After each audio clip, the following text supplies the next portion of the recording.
Hey everybody. Hello. Hello. Hey, hello. I have a question. I need just a little bit of help from somebody in the audience here. Sir, maybe you could answer this for me. Now this is not a trick question, but can you just tell me, what do you call this item That's here? toilet paper, ma'am. Exactly. It's toilet paper. Everybody in the world calls it toilet paper. Why then is on the packages and in the stores and on the commercials and stuff, why do they refer to it as bathroom tissue? Bathroom tissue? Nobody calls it bathroom tissue. I've never heard a regular person ever call that bathroom tissue. What, do they think our ears are so tender and delicate that we're going to be offended by a word like toilet paper? Toilet paper? Oh my, how crude. It doesn't even, we hear so much profanity. All you have to do is listen to the latest song on the radio or turn on the TV for 5 minutes. There's so much profanity and crude stuff. It's shocking the things that people say nowadays, but yet they think that we're going to be offended by a word like toilet paper. So they call it bathroom tissue. It doesn't even really make sense to call it bathroom tissue. The tissues that we blow our nose in, they call those facial tissues. So that's named after the body part that we use it on, but yet bathroom tissue, that's named after the room that you use it in. So if one is facial tissues, then shouldn't that be butt tissues? That just makes more sense. Here, yeah. Butt tissues. Oh, but can you imagine that? If they're too afraid to even say something like toilet paper, can you imagine saying butt tissues? They'd probably have to really class it up and maybe give it some sort of hoity-toity name, like maybe posterior tissues or something. The thing is, they think we're going to be so offended by a term like toilet paper, and yet there's a commercial on TV for a certain brand of toilet paper featuring some cartoon bears. And in that commercial, they say, other toilet paper leaves pieces behind. Ew. That's disgusting. Nobody wants to hear about that. They show them as white in the commercial, and they're not usually white. They even have the bear looking at his butt, and there's little pieces of toilet paper on his butt. So they think we're going to be offended by toilet paper, but yet they've put the image in our mind of pieces of toilet paper on somebody's butt. And the fact that they're cartoon bears does not make it any cuter.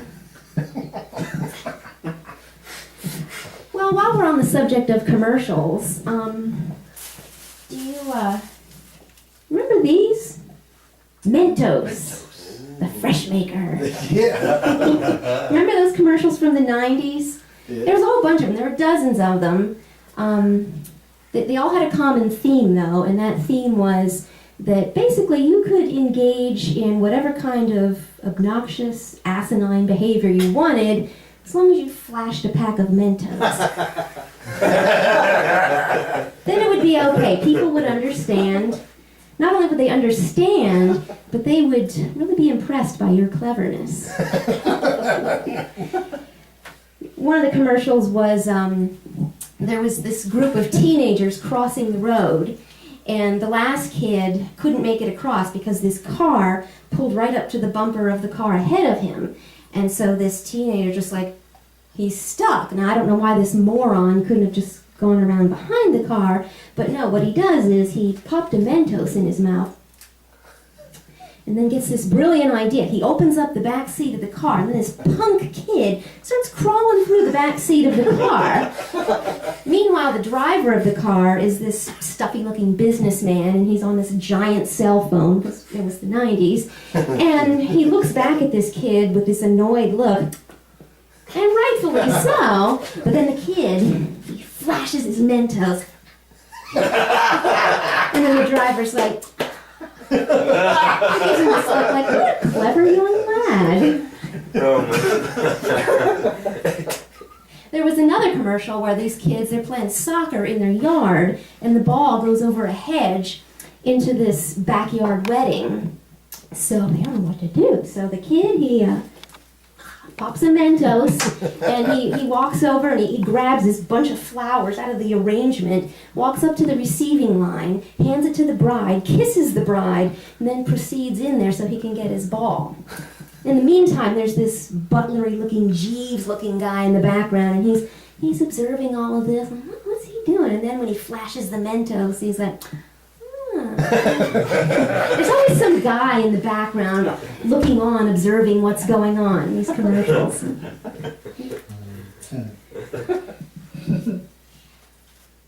Wouldn't it be great though if real life were like these Mentos commercials? That'd be awesome. You could get stopped doing 90 miles an hour in a school zone. The cop, he's there all stern looking, but you're in your car and you just flash your Mentos at him, and then he just chuckles. He's like, get out of here, come on. Or maybe you're at a dinner party and you get a little bit too drunk at a dinner party and you insult the host about the meal, and you accidentally sit on the tablecloth and pull half the stuff off the table, and then you vomit on the dining room carpet. Then as you flash your Mentos from the pool of sick that you're laying in, everybody's looking at you like, oh, Mary, she's a all hoot. those Mentos in it. We need to invite her to all of these parties.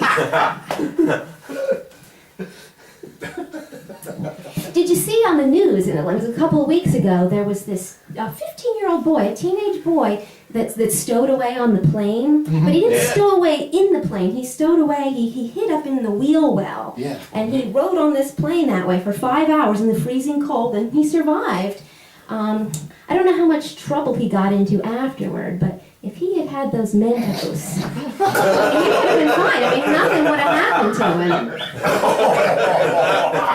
That actually would have made a great commercial. And I can picture it now. First they'd start off, he'd be at the ticket counter, and the ticket lady'd be like, sorry, we're all booked, and he'd look all disappointed. And then he'd pop a Mentos, get this brilliant look on his face. Then they'd show him he'd be sneaking out over the tarmac, looking furtively around, and he'd climb up in the wheel well. Then fast forward to the plane landing and coming to a stop, and then the pilot, he's all very stern and serious looking because he's a pilot, and he glances out the window and does a double take. What the? Sees the kid crawling out of there, but then the kid flashes the Mentos. And then the pilot's like, that son of a gun. All the people are on the plane looking out the window. What's he doing? What? Oh, that's clever. We should do that. The security officers are running out to get the kid. Their guns are drawn, but then when he flashes the Mentos, they're all like, oh wow, they just chuckle and. Oh my God. Yeah, that'd be a good commercial. Oh yeah. Yep. I bought these Mentos just for this comedy skit, but you know what? I think I'm going to carry them around with me. I'm going to put them in my purse. I'm going to have them with me all the time because you never know when they could come in handy. They might get me out of a jam.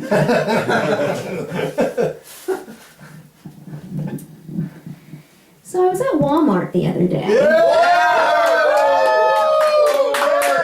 That's what we're waiting for, yeah! Kind of a love-hate relationship with Walmart. I love Walmart because they have everything there. Everything. I mean, where else can you go to a store and come out with cupcakes, light bulbs, car floor mats, maple syrup, fish for your aquarium, sewing needles, croutons, a hydrangea bush, and pork chops. All in the same store. They have everything. In fact, one day I was walking by the men's clothing section, and I saw they had this orange t-shirt, and on the front of it, it was the face of the Kool-Aid Man. Remember Kool-Aid Man? Yeah. Yeah. Oh, yeah! The thing was, the t-shirt was a big-sized t-shirt.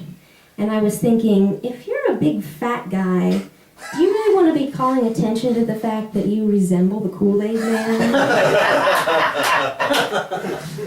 Anyway, the point is Walmart has everything. Except when they don't. And that brings me to the hate part of the relationship.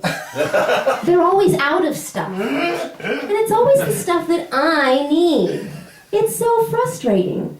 I go there because they have everything, but then it seems like every time I go there, there's always at least one thing on my list that they don't have. And it's so frustrating. I go there because it's one-stop shopping, but yet I gotta leave and come back a couple days later to get more stuff. Yeah.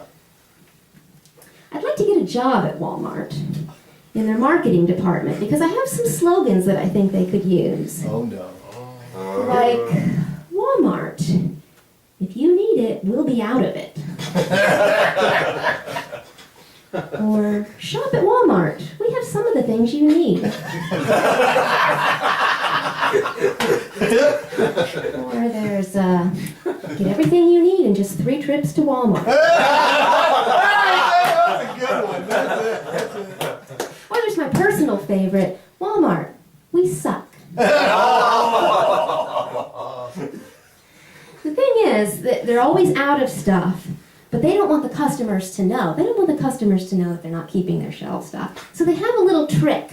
What they do when they're out of something, they take the items on either side of it and they move them over to fill up that gap. So there's no empty gap there, so the shelves are all filled. So they want to give that illusion that they're fully stocked. But I show them, oh yeah, I get back at them. I may not be able to do anything about them being out of stuff, but I can make darn sure that all the other customers know it. So when they try that little trick, I just take everything and I shove it back over. And I make sure there's a big gaping hole there. Look, everybody. Oh, that's you that does that. They're all out of this. Oh yeah. That'll show them. You don't want to get on my bad side. I'll be your worst nightmare. Walmart does some other things that tick me off too. They're so stingy with their bags. If you buy anything that's the least bit oversized, they don't want to give you a bag. And I'm not talking about huge, heavy things that wouldn't fit in a bag. I'm just talking about slightly bigger things, like maybe a pack of paper towels or something. And they do have big bags that they could fit these in. But you have to ask for them. And that's ridiculous. I shouldn't have to ask for a bag. It should just be understood. Everything I'm buying, put it all in bags. I mean, how does that help me? What if I've got like 10 bags worth of stuff, plus I need to juggle this awkward pack of paper towels? That's not helping me. Put everything in bags. I think I know why they do that. I think they're doing that. It's probably an environmental issue. Yeah. They don't want to waste all the bags, the plastic and everything. And I get that. I'm all for helping the environment, as long as it doesn't inconvenience me. Plus, another thing is I hate making trips into my house. When you come home from a shopping trip, you got a whole bunch of groceries or other stuff. I hate going from the car to the house, making trip after trip after trip. Yeah. Yep. Here, here. I will do everything humanly possible to get everything in the house in one trip. And those bags with the handles come in handy. I'll loop 10 bags on each arm. Yeah, we've done it. I've done it. And maybe balance something on my head. And then maybe if there's something left over, I'll just put that on the floor in front of me and kick it in. Oh, you do that too. Whoops, I dropped my bathroom tissue.